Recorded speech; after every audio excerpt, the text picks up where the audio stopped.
America के बाद दुनिया में सबसे ज़्यादा कोरोना का कहर ब्राज़ील में मचा हुआ है। लेकिन यहाँ के राष्ट्रपति जायरो बोल्सोनारो देश के लोगों को इस महामारी से बचाने के बजाय अजीब हरकतों में लगे हुए हैं। अब उन्होंने कोरोना वायरस के टीके को लेकर ऐसा बयान दिया है जिसकी चर्चा दुनिया में चारों तरफ हो रही है। राष्ट्रपति जायरो बोल्सोनारो ने फाइजर बायोनटेक द्वारा विकसित किए गए टीके के बारे में कहा है कि इससे लोग मगरमच्छ बन सकते हैं या महिलाओं की दाढ़ी बढ़ सकती है।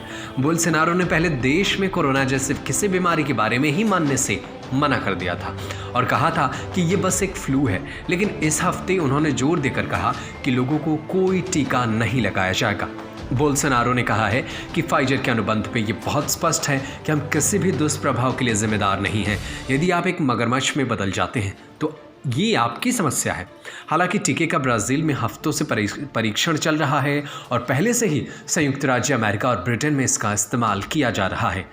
उन्होंने दवा निर्माताओं का जिक्र करते हुए कहा है कि यदि आप गायब हो जाते हैं या अगर एक महिला की दाढ़ी बढ़नी शुरू हो जाती है या एक आदमी औरत की आवाज़ में बोलना शुरू कर देता है तो उन्हें इससे कोई लेना देना नहीं होगा। बुधवार को टीकाकरण अभियान शुरू करते समय बोल्सोनारो ने यह भी कहा कि ये निःशुल्क होगा लेकिन अनिवार्य नहीं है।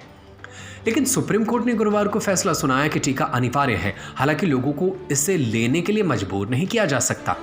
इसका मतलब ये है कि अधिकारी लोगों को कुछ सार्वजनिक स्थानों से प्रतिबंध कर सकते हैं लेकिन उन्हें इसे लेने के लिए मजबूर नहीं कर सकते।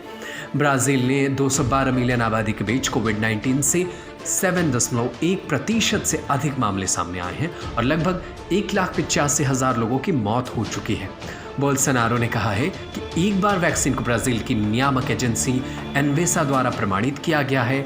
ये उस वक्त के लिए उपलब्ध होगा जो इसे चाहता है, लेकिन मुझे टीका नहीं चाहिए। उन्होंने कहा कि कुछ लोग कहते हैं कि मैं एक बुरा उदाहरण पेश कर रहा हूँ, लेकिन जो ये कहते हैं कि मैं उन्हें बताता हूँ कि मैंने पहले ही वायरस पकड़ लिया है, मेरे पास एंटीबॉडीज़ है, इसलिए मैं टीका क्यों लगवाया ना पसंद करूंगा।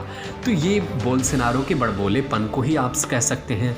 इससे पहले उन्होंने कोरोना वायरस को ही मानने से इनकार कर दिया था, लेकिन कुछ ही हफ्तों के बाद से खुद ब्राज़ील के राष्ट्रपति जायरो बोल्सोनारो भी कोरोना वायरस से संक्रमित हो चुके थे। उसके बाद से भी उन्होंने माना कि हाँ कोरोना वायरस है। लेकिन अब टीकों के लेकर के जो उनके बयान हैं वो बेहद ही हैरान करने वाले हैं। रोम से नदीम अहमद की report. Subscribe to our YouTube channel and press the bell icon to get the latest updates.